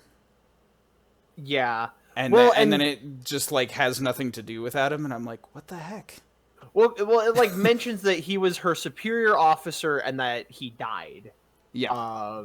And like this is so weird going into that game, already having my background knowledge of Other M and be like, okay, I know who Adam is, but also like this is his introduction. So after I finished the game, because I went in a big deep dive, I'm like, all right, I gotta look at like a little bit of the story, have some things explained to me, because also I was like, I wasn't retaining everything that the game was throwing at me, and so I was like, I need it repeated to me because I'm not retaining things, because I'm also tired because I've been playing this game for hours. Yeah. And one thing I found out, apparently there's some stuff lost in translation. That would make a lot of sense. That just kind of happens. Which, like, now that I'm looking, I'm like, oh, that explains a lot. Because, like, apparently, like, in the original Japanese dialogue, like, Samus, like, mentions how similar the AI is down to, like, its mannerisms and, like, the way it talks and does things. Like, and so that's why it's reminding her of Adam. Yeah. But, like, it's still an AI and it's still following orders. Yeah. But then like when she calls it Adam, like at least in the way that I choose to see that scene is that's the kind of thing that like snaps the AI into realizing that it was like Adam's consciousness. Okay. Cuz they like mention that like certain Galactic Federation people, their consciousness was uploaded into computers or like copied into computers. Yeah. And so like that's who the AI was, which I thought was really fascinating. Because I almost like the way I choose to read that scene is that it was just an AI that was modeled after Adam. But you know, it's still an AI, it still follows orders. Yeah. But then, like Samus calling the AI Adam, snaps him. It like manages to be like the push he needs to break free of his programming. Which I'm a sucker for robots developing feelings. I'm a sucker for that trope. Right. I'm kind of like I feel like it's a good twist, but it would have been better if it was easier to understand what they were trying to say with it. It was definitely handled very weirdly. Yeah. And then again, like losing bits of it in the translation, like it kind of just happens. Yeah. But I liked it. It is interesting. I feel like the structure of the game is kind of weird, but it's where it's just like you go to the navigation room, you get told what to do, and then you go do it. Yeah. When like even Legend of Zelda is not really that railroaded, or at least like some of the ones like Link to the Past or whatever that you'd expect to be like kind of from that era. Like they'll give you a map and like point you in a direction and then be like, "All right, go find it." Whereas that one is a bit more like, if you go this way and you avoid these things, you'll end up in this room, and that's where you get the download thing, and then come back to the navigation room so I can talk about it, and then go to this. It's just like really like strict about where you need to go. Yeah, which now other M Adam makes a little more sense. Yep. Well, what's interesting too is that like there's things in other M that like got lost in translation. Like Samus was like a little more like defiant towards Adam in the Japanese version. Like she didn't like being ordered around, but we keep having to do this, but like we'll get to other M. eventually we will. I'm actually looking forward to it. Yeah, like now that I have, it'll be an interesting experience to say the least. Yeah. Let's see now. We kind of do need to like scroll along. Is there anything else you wanted to talk about story, or is that big story moments? I think like anything else story related, we'll talk about like the ending. Yeah. But one thing that I do want to talk about, because we've mentioned it, like the different boss fights in the game, because those were definitely like some of the biggest moments. It's like it always felt like that was what we were working toward, was each big important boss fight. Because there's a lot more bosses in this than there was in Super Metroid, and like they do some really interesting stuff with all of them.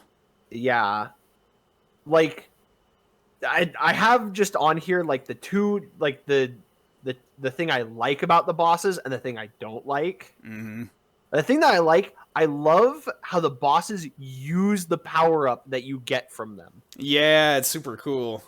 Like, I thought that was so neat. Like the freaking eel thing, how it uses the speed booster, and so it like, you know, it like it comes charging through the area, and it does like the same visual effect.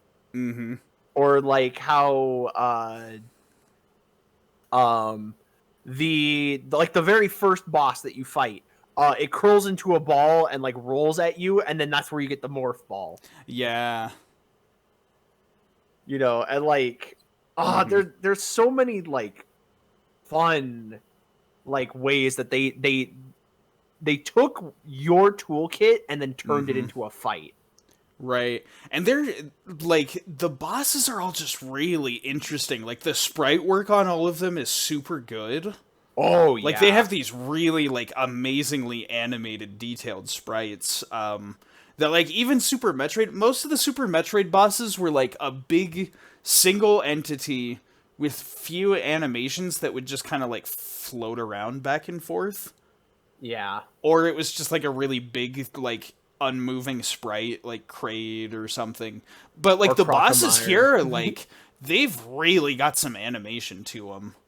Oh yeah. Like I think the main example of them, what's the boss? It's called Yakuza, which is the spider, Oh, and that's a I, great name. I forgot that you told me that. Yeah, I forgot that his name it's was Yakuza. it's a great name, but yeah, it's just a giant mechanical spider. The way its legs are animated, it's this really like fluid like motion to it. That's just like, holy cow! How did they get this on like a Game Boy Advance? The Like, way it like skitters around and stuff. I have the biggest love-hate relationship with that boss yeah, because like that was the difficulty spike for me, was like that moment was where the game got really hard just all of a sudden. yeah. And like Definitely from that point on, I was like dying to all the bosses a bunch. because he grabs you and then he drops you, and man, they were real generous with that hitbox when he grabs you. Yeah.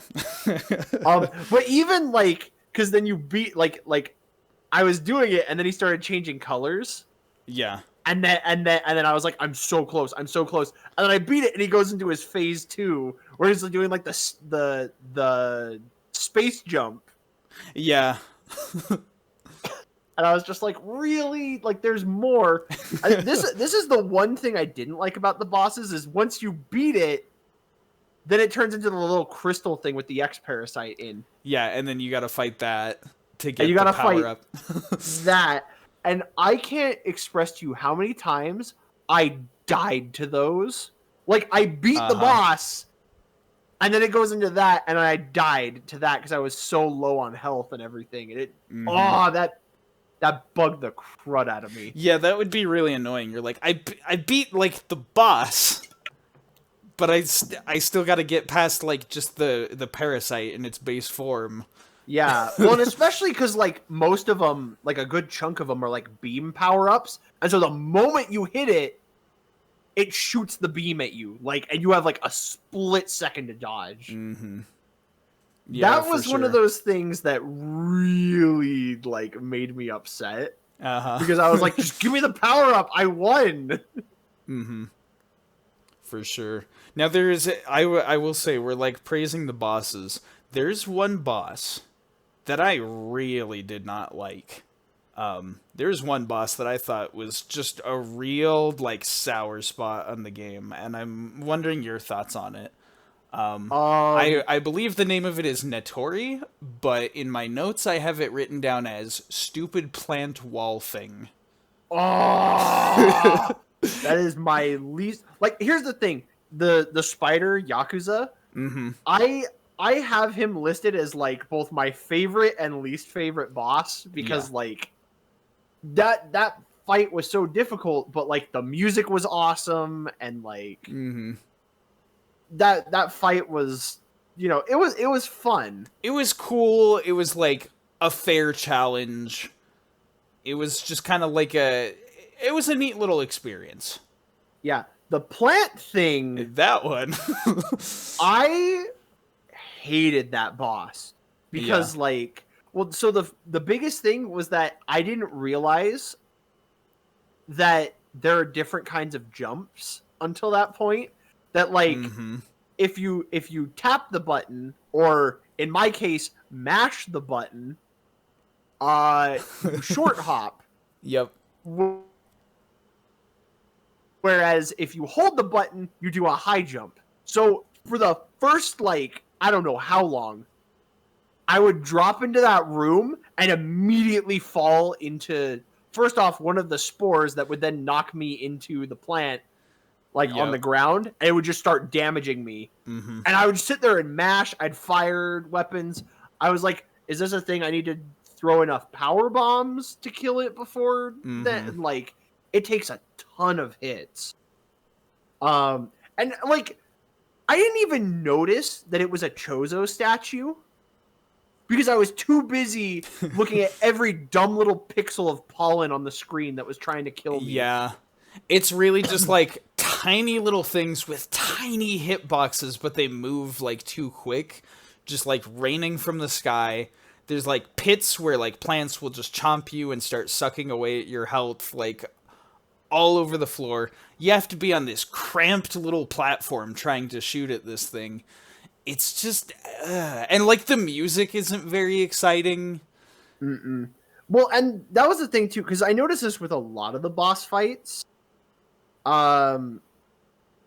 They love to do this thing where it's like, all right, the boss is able to be hit, but you are in extreme danger by taking aim at it. Mm-hmm.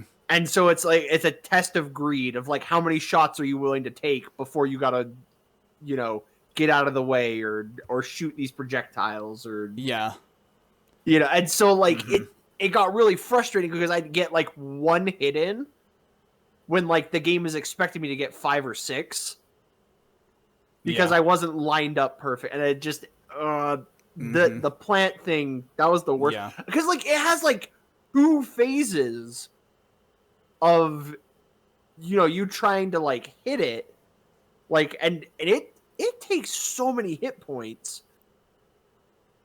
Like you gotta fight at it, and then to top it all off, then it turns into the ball, and then comes at you and starts shooting the laser beam at you. And there's just like nowhere to go that's safe. Like, yeah, I'm glad that they opened up the second half of that room so that you can at least fight. Because if you had to fight it in that cramped little area, it would have been impossible. What? Right. Absolutely. So that was kind of the one where I was like, I'm not about this. Like, I actually hated that boss. All of the other bosses are like, they had interesting things about them. They had like really cool sprite work. That one was just like a big dumb, like, I didn't even notice it was a Chozo statue, honestly. Yeah, like, I didn't either. Coworker had to point it out to me. He's like, "Oh, it's a Chozo statue." I was like, "It is." I didn't notice because I was too busy looking at all the tiny little pixels of pollen trying to kill me. Yeah, that one was kind of annoying. Now, its attack patterns were so aggressive. Yeah, for real. And now, on a more positive note, the thing that I've been most looking forward to talking about, that boss fight against Nightmare. Yes! That one was, like, easily my favorite boss from this game. Because it is just so, like, surreal and strange, but also, like, exciting, and you gotta keep, like, moving. Because it, like, it follows you in kind of the same way that the regular, like, X-Parasite cores will follow you. But it's, like, a big object. And so you gotta, like, mind, like, your positioning and everything. And then you gotta, like, line up with it so you can shoot it in the face, but then it just starts, like, unloading lasers on you. And it's just like, ooh, it's so cool. If the plant thing is the low point, Nightmare was the high point. Like, Nightmare was so good. Because, like, I don't know if you did this or not. Because, like, its first phase where it's got the mask on. Yeah. And it starts activating the high gravity. If you try and fire a missile, your missiles don't work. Yeah, because it's like, it's too heavy for the missile, and so it floats up a little and then just falls. And then just drops. And like, it's so cool because like, at that point, like, you have a lot of missiles, and most boss fights, it kind of expects you to just like, unload your arsenal on it. But like, at that point, it's more optimal to use like your charge beam. Yeah, I will say I do like how if you get in close enough, you can still like use the missiles to deal damage. which is just a cool little thing. But like, yeah, that's where I started to realize just how good the charge beam was.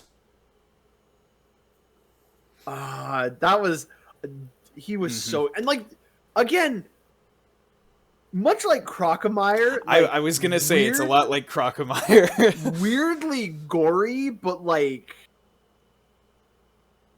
I don't, dude. Just the way like its face starts melting. Like It's so more cool as because you see it, and at first you're just like, it's a robot? Question mark? Like it doesn't look like a living thing because it's all encased in metal. It's got the mask on, and as you're fighting it, like goop just starts like coming out of that mask, and you're like, huh, that's weird. And then like it breaks off, and you just see this melting creature just like inside this big metal suit, just like its face is just like leaking off, and like the more you shoot it, the more its face starts just like melting away, and it's like, oh. yeah. Oh, dude. It's so intense, and yeah, I agree with you. It really evokes kind of the same feeling as like when you see Crocomire like melting in the lava. It's just like, oh my goodness, what's going on? Like, It was so good. Um, so there's another boss in this game that we mentioned him briefly. I don't know how I felt about Ridley, like Neo Ridley. yeah, this is a weird Ridley fight. Yeah, well, because so the biggest thing for me was that, like, again, coming off of Super Metroid, the Ridley fight in that one is brutal. This fight was stupid easy. Was it? I died a couple of I times.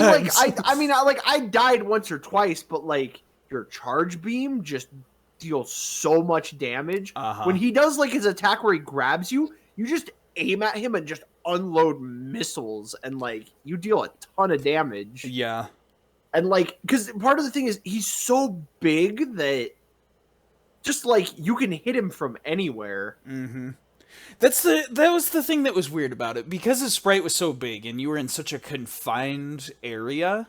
It was like you couldn't get through without taking a hit, because like it's just like half a second and he's on one side of the room, and then another half a second and he's already on the other side. Like he's too big. Haha. I mean, well, because it's also the it's not even just that it was like a Game Boy Advance game, but like the fact that like really he took up like the entirety of the screen. It was in relation to the size of the environment you were in. There was just nowhere to go to. And he's just this massive sprite that's like not really doing anything except like his tail is just kind of flipping around everywhere. And then he's just screaming. And that scream is the weirdest thing to me. Like, I really can't understand why, like, somebody listened to that and they're like, yeah, this is the sound a big dragon makes. Yeah. Well, the thing though is like I loved his design. I liked how it was Ridley, and then the X parasite infects it, and like his form like changes. It is pretty cool how like when you see like the frozen Ridley and just like base Ridley, it is the sprite from Super Metroid. But then when you get to the actual fight, he's all like morphed and huge and monstery. But yeah, so for me, it was kind of underwhelming. Yeah, I would agree. Because like I tore through him. And I will say the one thing they did right was the music for that fight. Oh man, because it's just a real like funky remix of that like classic Super Metroid boss theme. Yeah. Oh, because it has like that space like wah sound to it, and that was dope. It's got like weird little sound effects, and it's got more of like a bounce to it. Like it's just really a lot more like, I don't want to say peppy because it's still not like a cheery theme. It's like a scary boss theme, but it's just got like a lot more energy to it than the normal than the normal theme. Yeah, but like, and so that was the thing. Was like I was like, that was kind of disappointing because of like how easy it was, especially because of like how much I struggled on like the Yakuza Yeah. and the plant thing, and like most of the boss fights have been whooping my butt. Yeah. But then immediately following him was your fight against the SAX. Yeah. And And that one was tough. that one made me be like, you know what? I'm glad Ridley was easy because I got my challenge from this fight. Yep. The thing that was real tricky about that one is like, so at that point, both of you have the screw attack. And like when you both hit each other with the screw attack, you both take damage, but it just kind of like cancels you out and drops you both to the floor. Yeah, and like I always feel like your trade-off for using the screw attack isn't that good. Yeah. Like you end up taking more, and maybe it's because I didn't get to go get all the energy tanks. But like I felt like I would always take more damage. But like I love that like legitimately, it's the same SAX that you fought like in those earlier areas where you were not powerful enough to take it. Like the fight feels the same as those. Just that, like, you're now powered up enough to stand a chance. And, like, I thought that was super awesome because it didn't diminish how powerful and how much of a threat the SAX was. It is really interesting that, like, so it's just kind of like a Samus v. Samus sort of situation. Yeah. And then it gets into the phase 2 where it like morphs into that big like nasty monster. And that almost kind of felt like a victory lap because that wasn't as hard as No, that I was a little disappointed again by how easy that was, but because of how hard like the first phase was, that left me being like, I don't care. Like, I'll take this. And then it turns into the crystal ball thing again, and I died to it. So I had to do the SAX fight, like the first phase again, and I was like, "Oh, I hate this." Yeah. I don't know. I don't. Were you as upset as I was when you beat it and then you didn't get a power up from it? Yeah, it just kind of like leaves. I was so upset. That was really funny. No, give me that power. That was a good little troll from the game. And then after that, it triggers the whole like self-destruct escape sequence thing. The ending of the game, which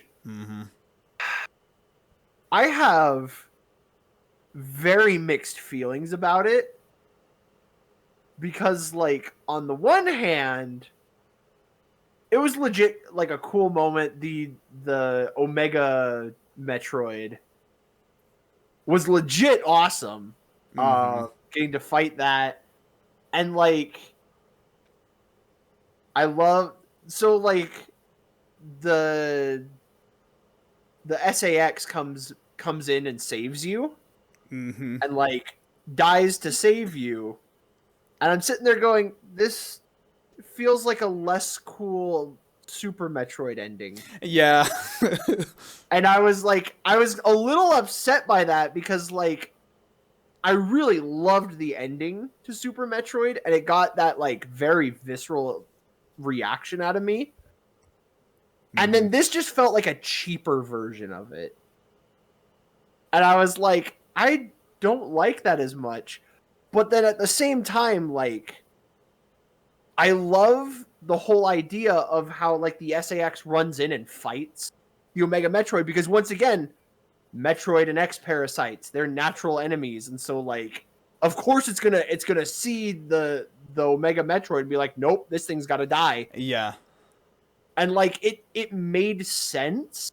And then plus we got Samus back to her old design. Yeah. Which I popped off so hard. And it's really neat how like you get the power suit back and it's like you are fighting a Metroid monster and it's like you've got the ice beam again. Yeah! Oh, I love that. And so it was like without copy pasting things like the hyper beam from Super Metroid, it gave you the same feeling in a way that like made a lot of sense. Yeah. Um, but then also the thing I loved was like that whole scenario of like, all right, there's the countdown. I gotta get out of here, Mm-hmm. and then you get to the area. Your ship is gone, and there is a Metroid like shell like that was shed, Uh-huh. and then the Omega Man, and I was like that moment where you just walk in, you're like, where's my ship? Mm-hmm. Like, this place is going to explode. How do I get out of here? And then it's like, oh, I have a boss fight on top of this. I Mm-hmm. don't have time for this. And Yeah. then, Honestly, the thing I really liked is that with that whole escape sequence and everything, I like how the time limit carries over into the final boss. yeah. Like Oh my with goodness. Super Metroid, it's like you beat the final boss and then a countdown starts and you get the escape. With that one, like you're already trying to get out of there and then a fight starts and it's like, but I need to go. Dude, and that was the thing. I cut it so close on that countdown. Like I had like maybe like 10 seconds left. Yeah. That was for me, I got turned around when I was trying to find my way out. And then it was like I got like I was like, wait, I'm going the wrong way. And then I like turned around, I had to double back and then get over there. And then by the time I got to the boss, I was like, well, it doesn't matter how good I am. Like, I just don't have enough time to beat a boss and like to watch the cutscene and everything. And so I actually ran out of time on my first go. That's so And it's pretty crazy wild. because there's no power in anything while the whole place is exploding. So like you can't save. So I had to Yeah. refight SAX because like I ran out of Whoa. time and I was like that is a hard penalty, but like this is a good final challenge. So this is where it came into play that I played on the Wii U, Yep. and you can load restore points. Yeah. I set one the moment I beat the SAX because I was like, I'm not doing that again. My thumbs hurt That's pretty good. way too bad. I at that point because I was definitely also like using save states like occasionally, but like I set mine right before the SAX fight, so that way it was still because I considered that all like kind of part of the final boss. So like I See. still made sure that I would like do all that in one go, but like with how hard that game is, I really don't blame you. No, yeah, and like I said, when I was doing the SAX fight, like my mind was moving faster than I could make my hands move because my Yeah. hands started cramping so bad, and I was just like, I legit cannot do that again. Yeah, for sure. But yeah, and then the animals. Uh-huh. I like that thing about how it was like the what's it? So it's the AI has the animals help him get control of the ship so he can fly Yeah, you in and out. because it's like this ship has to be flown manually, and like I love it. There's like this brief moment of like Adam, and then Yeah. it's just like, oh no, like the animals, and I'm just like, oh, the best part about this game. I had a little help, and then you see them all like napping in the corner, and it's like, oh, that's cute. The animals, dude, animals for Smash, like they're the best Metroid characters. You heard it here first, folks. Kill the frame, save the animals. Oh man, Yeah. they were. I think they were my favorite part of the game, That just because like that honestly really did make the ending feel very cool and satisfying. I loved it, even though I didn't get to go get all the items, and so I got padded winter clothing ending. Yeah. Like I didn't even get to take the helmet off. Really? I got enough to get the helmet off for the ending. I didn't, but that's also because like I hit this point where I stopped looking for items because I was like, whatever, I'm gonna get it when I clean up. Yeah. And so and plus I took my time. I mean, like I think my Right. final playtime was like 6 hours, Yeah. but like I was like I think I was like 40 something %. on items. Mm-hmm. I was like just under the threshold, and that made me really upset. Yeah, that's one. I certainly didn't get to like see it or anything. But with like the artwork of Samus from the 100% ending, I gotta say personally, this this Zero Suit Samus is my favorite design.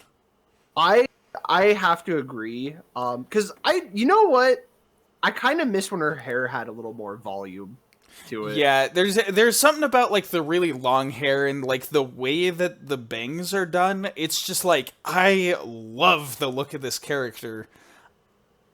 And it's like, well, then they did Zero Mission, and that was the one where you play as Samus, not in a suit, and it's like, okay, that's the canon one that they're going with, and like basing all the models off of now. But it's just so Yeah, like, oh, I like this one more. I know. Well, especially because I've been looking at stuff and like all the different designs that she's had, which Mm-hmm. one I find hilarious, but also Yeah. like, it kind of feels like that helmet. This is just a hilarious headcanon that I have. Like, it gets really sweaty in there, and so like her Yeah. hair is just slicked down. Yeah. Because like I feel like a lot of the ways that they have her designed now, like her hair doesn't have the same volume, and so Right. it just sticks to her, and it like part of me finds that hilarious, but part of me is like, I miss this design. Like this is a solid design. Right. That's I wish I could play as like this Samus in Smash Bros. Oh my gosh, dude, that would be so good. Because I know they did do like the outfit is the thing for Zero Suit Yeah. Samus. They have like both that one and then like the other one that was in Zero Mission. Mm-hmm. Like they had those outfits, but like the main thing I want out of Samus is the long hair. Yeah, I agree. But it's But it was like yeah, it's Yeah. good stuff. It was good. I liked it a lot. Yeah, We managed to really like wrench out a discussion for this one. I know. Well, it's funny too because like when we start, like right before we started, I was like, "Oh man, I had a long day at work. I'm tired. I hope I can like think of stuff to say." But then like as we kept going, I was like, "Man, I forgot like just how much I got out of this game." Mm-hmm. And it's weird because like I think I like Super Metroid just like a little bit more, Yeah, that's fair. but like I did like this game. I don't know how to explain it. Like I have this weird mix of emotions Mm-hmm. that like again what I keep coming back to is if I played this one first, I probably would have liked it more. Because like I like Right. linear games and I like very story heavy games, and like I wouldn't have had Super Metroid to compare it to. Mm-hmm. And so like I wouldn't have all these like weird issues with like I'm sure I would have loved that ending more if I wasn't sitting there and going, "Oh, the baby Metroid was cooler." Yeah, for sure. But then at the same time, like I like a lot of like what they tried with this game. Like even if its execution wasn't perfect, Yeah. I will never fault a game for trying something weird. Yeah. And like, if nothing else, if it leaves me an idea or like a headcanon or like something to take away from the game and let me think about it, then I'd call it a success. Yeah. Like, and especially like I love conceptually like what this set up for Metroid Dread. Yeah. With like Samus is essentially a fugitive right now. Yeah. I don't know how well that will play into Dread or if the AI will smooth things over or what. But like But you're not on good terms with Galactic no, Federation. no. Like the Federation gave us an order and we said, "Hey, you know what? Screw you. this place is a danger to the entire galaxy, and we're not gonna let you have this. I'm interested to see, like, I mean, maybe there is, like, still an explanation in Fusion that I didn't catch, but, like, from what little I know about, like, some of the trailers I've seen in Dread, like, the X-Parasites are still there. Oh yeah, well, because that's what it said. Like the X parasite that was the SAX. There were like 10 of them.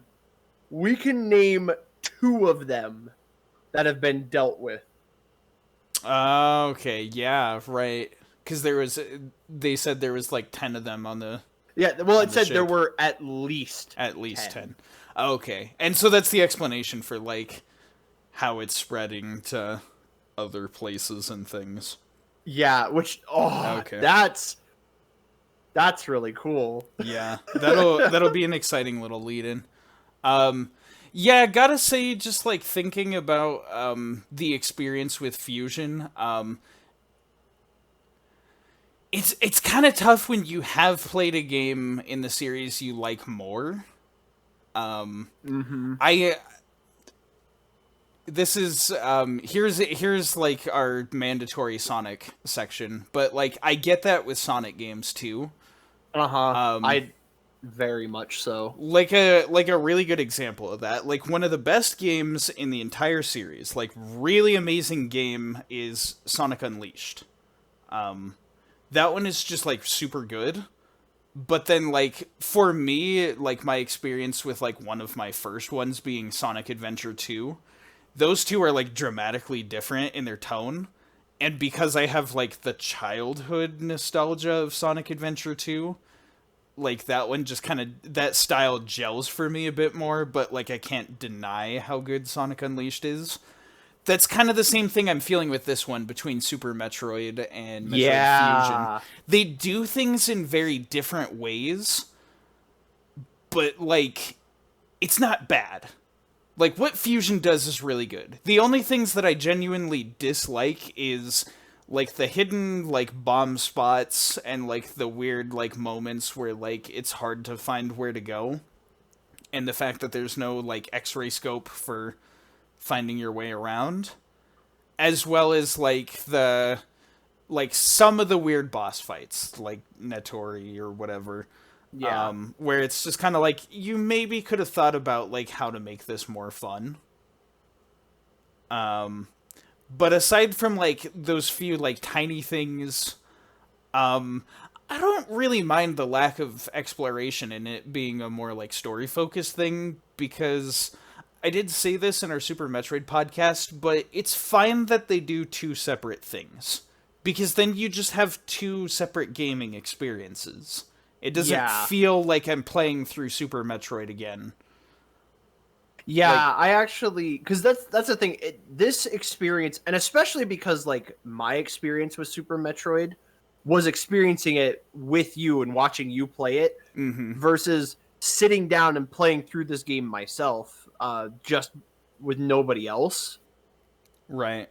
It's made it a very distinct, different experience, and so like it's I don't know how to put it into words because like it's different.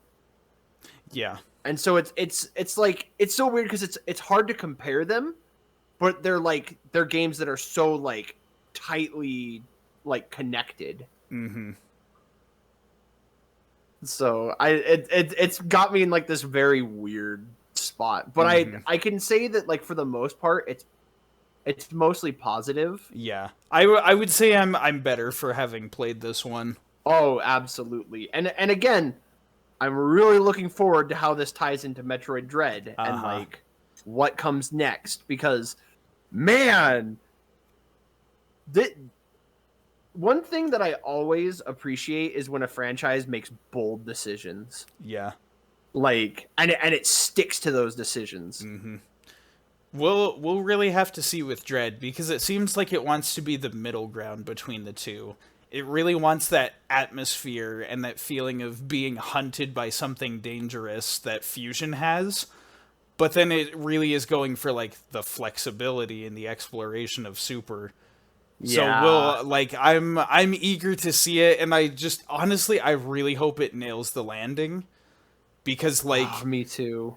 the Switch is the system that sells games. And so like if this could be the thing that finally gets the Metroid series on its feet and making money like the Marios and the Zeldas do, like that would be huge for the Metroid series. Oh, I would love. Again, this is so funny that like this franchise has been around for so long, Mhm. and yet like I'm only just now getting into it, and then this big like Metroid renaissance is like happening right now. Yeah. And it's just like, oh man, this is exciting. Like I picked the Mhm. perfect time to jump in. Yeah. And that's the thing, like with everybody like watching this, and not only like because we're recording this the day Dread comes out, but like the editing process and getting all the visual setup and stuff, it's going to take us a while. So like by the time this comes out, the world already is going to know whether or not Metroid Dread is good. Yeah, And that's crazy to think about. that's so weird to think about. Like But we'll get to it. we're in this moment where like we haven't yet, and so there's still that like that untapped potential of like, oh man, this game could literally be anything. Yeah. For But by sure. the sound of it, it's good. Mhm. The little bit that I've heard is that it's good, and so I'm excited about that. That's good to hear. Well, we're gonna have to get to that when we do. But Yep. before then, we still need to do good on our promise and get done with Chrono Trigger. Yes, which I have been enjoying it so much. I realize it's a little bit chunkier of a game, and that's why we Uh-huh. got two Metroid games done by the time we finish this one game that I Right. recommended. that's that's kind of gonna be a thing. So I guess our format, we were saying it would be like I introduce you to a game, you introduce me to a game, and we go back and forth. But in between, we're gonna have stuff like Fusion, where we both just play it on our own time and then come back and talk about it. And so Yeah. this was the first one of those. This is real interesting. Yeah, I'll admit I kind of have I'm unsure if I like that or not. I know. Like, because like I said at the very beginning, cinematic parallels. We end where we start. Like I love playing games with you because like Mhm. it makes the experience that much more enjoyable. You're able to point out things to me, or I'm able to point them out to you that like we wouldn't pick up on otherwise. Yeah. Um, but then at the same time, like there was this small sense of like accomplishment when like I finished Fusion because I was like, oh cool, this is within my skill set. It Mhm. was really difficult right there at the Yeah. end, but I was able to do it. And so Mhm. like that felt really nice to like know that about myself. I was like, Uh-huh. if I knuckle down and focus enough, I can actually see my way through. It is always great to share in gaming experiences, but it is also nice to have those moments where you just play a game for you. Mm-hmm. And so in that sense, this was a fun little thing. I think I would have had more fun with Fusion if I wasn't like trying to get through it so we could talk about it on a podcast. Yeah. Um, That was the other thing too, was that like I was trying to get through it because like I played a bunch and then I was like, I'm really close to the game, like to beating the game. I should just power through it and like be done. yeah. Also because like Dread was on the horizon and I was like, I need to just get through this. Mm-hmm. All right. Well, I guess that wraps us up for this one. Woo! We Now here's the thing. I would like to say I promise next time it'll be Chrono Trigger, It definitely will. I will make sure of that fact. but you don't actually know. Like something could just show up and we want to record. I looking at where we're at in Chrono Trigger, I think know we'll finish it before it's gonna be the that next thing. happens. I know. I just want to instill a sense of like you can't trust us. Just Because like I you want to can't trust the Federation. yeah, I want to instill the vibes of like the Adam AI, where they're like, we seem ultra suspicious to people, and then when we come through in the end, it feels like really cool. Ah, Or like maybe it's Adam. just confusing. Who knows? What if I ended the podcast there?